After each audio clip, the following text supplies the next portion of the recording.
ராதே கிருஷ்ணா, வணக்கம். நான் உங்கள் சுகியம்மா பேசுகிறேன். எப்படியெல்லாம் வாழ்ந்திருக்காங்க பாருங்கள் அப்படிங்கிறதுல நம்ம யாரோட கதையை பார்த்துட்ருக்குறோம்? நம்பியாரூரர் என்று அழைக்கப்படுகிற ஆளாள சுந்தரமூர்த்தி நாயனாரோட கதையை நம்ம பார்த்துட்ருக்கோம். நேற்று என்ன பார்த்தா ஞாபகம் இருக்கா? நேற்று சிவபெருமான் நிறையா அதிசயம் பண்ணி காமிச்சிருக்காரு சுந்தரருக்கு. எப்படி நெல்லையே அப்படியே மலை மாதிரி குமிச்சு ஆகாய அளவுக்கு குமிச்சு காமிச்சிருக்காரு.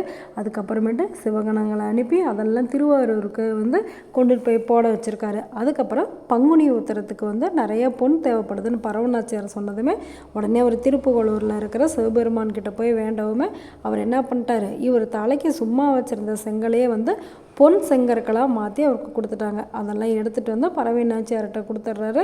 கொடுத்து பங்குனி உத்திர திருவிழா ரொம்ப ஜோராக நடத்துகிறாங்க. அதுக்கப்புறமேட்டு நம்மளுடைய சுந்தரமூர்த்தி நாயனார் எங்கெங்கே போனார் அப்படின்னு பார்த்துட்டு அவர் கூடவே நாமளும் போக போகிறோம். ரெடியாக இருக்கீங்களா? பறவை நாச்சியார் கூட கொஞ்ச நாள் தங்கி இருந்துட்டு அதுக்கப்புறம் அவர் எங்கே தெரியுமா போகிறாரு? திருநன்னிலத்து பெருங்கோவிலுக்கு போய் அங்கே இருக்கிற சிவபெருமானை வணங்கிட்டு தண்ணியல் வெம்மையினான் அப்படின்னு தொடங்குற திருப்பதி கீத்தை பாடிட்டு அங்கிருந்து திருவேலிமலைக்கு புறப்படுறாரு. அங்கே இருக்கிற மக்கள் எல்லாம் அவரை ரொம்ப அன்போடு வரவேற்கிறாங்க. அங்கே இருக்கிற சிவபெருமானை துதிச்சுட்டு விழிக்கொண்டீர் அடியேற்கும் அருளைதிரே அப்படின்னு இறுதியில் முடிகிற திருப்பதி கீத்தை பாடுறாரு. பாடிட்டு அந்த ஊர்லேயே கொஞ்ச நாள் தங்கியிருக்காரு. அதுக்கப்புறமேட்டு திருவாஞ்சியம், திருப்பத்தூர், திருநறையூர், திருசித்தீஸ்வரம், அரசிற்கரைப்புதூர், திருவாடுதுறை முதலிய தலங்களுக்கெல்லாம் போய் பதிகங்கள்லாம் பாடுறாரு. அதுக்கப்புறமேட்டு திருவிடை மருதூரில் இருக்கிற சிவபெருமானை பாடிட்டு தொண்டர்களோட திருநாகேஸ்வரம் அங்கே பிறையணி வாணுதலான் அப்படின்னு தொடங்குற பதிகத்தை பாடிட்டு திருச்சிவபுரத்தை அடைகிறாரு. அதுக்கப்புறமேட்டு திருக்கலையநல்லூர் அப்படிங்கிற சாக்கோட்டைக்கு வர்றாரு.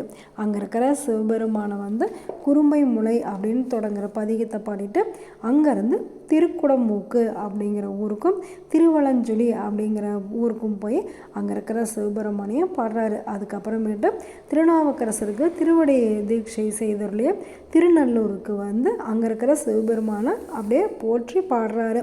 அதெல்லாம் முடித்த வாட்டி திருச்சோற்றுத்துறை அப்படிங்கிற ஊருக்கும் திருக்கண்டியூர், திருவையாறு, திருப்பூந்துருத்தி அப்படிங்கிற இடங்களுக்கும் இருக்கிற சிவபெருமானை போய் வணங்கிட்டு திரு ஆலம்பொழிழை அப்படிங்கிற ஊருக்கு போய் தங்கிக்கிறாரு.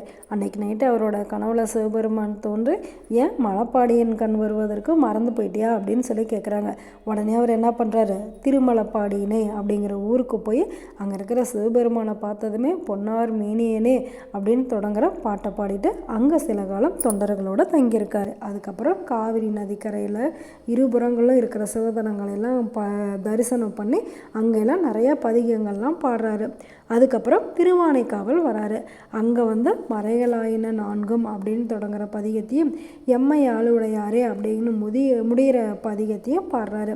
அந்த பதிகத்தில் சிவபெருமானோட பெருமையை பற்றி சொல்கிறாரு. என்ன அப்படின்னாக்கா, இந்த உறையூரில் ஒரு சோழ மன்னன் இருந்தாராம். அவர் கழுத்தில் மணியாரம் போட்டிருந்தாராம். காவிரியில் மூழ்கி எந்திரிக்கும் போது அந்த மணியாரம் நீரில் தவறி விழுந்துருச்சான். உடனே அந்த உறையூர் மன்னன் சிவபெருமான் கிட்ட வேண்டவுமே சிவபெருமான் என்ன பண்ணிட்டாரு, தினமும் அபிஷேகத்துக்கு அந்த குளத்துலேருந்து நீர் எடுப்பாங்களா, அப்படி நீர் எடுக்கும் போது அந்த திருமஞ்சன குளத்துலேயே அந்த மணியாரம் உள்ளே போயிருச்சான். அதுக்கப்புறம் சிவபெருமானுக்கு திருமஞ்சனம், அதாவது சிவபெருமானுக்கு அபிஷேகம் பண்ணும்போது அந்த மணியாரம் என்ன ஆயிடுச்சு, அப்படியே சிவபெருமான் மேலே விழுந்துருச்சான்.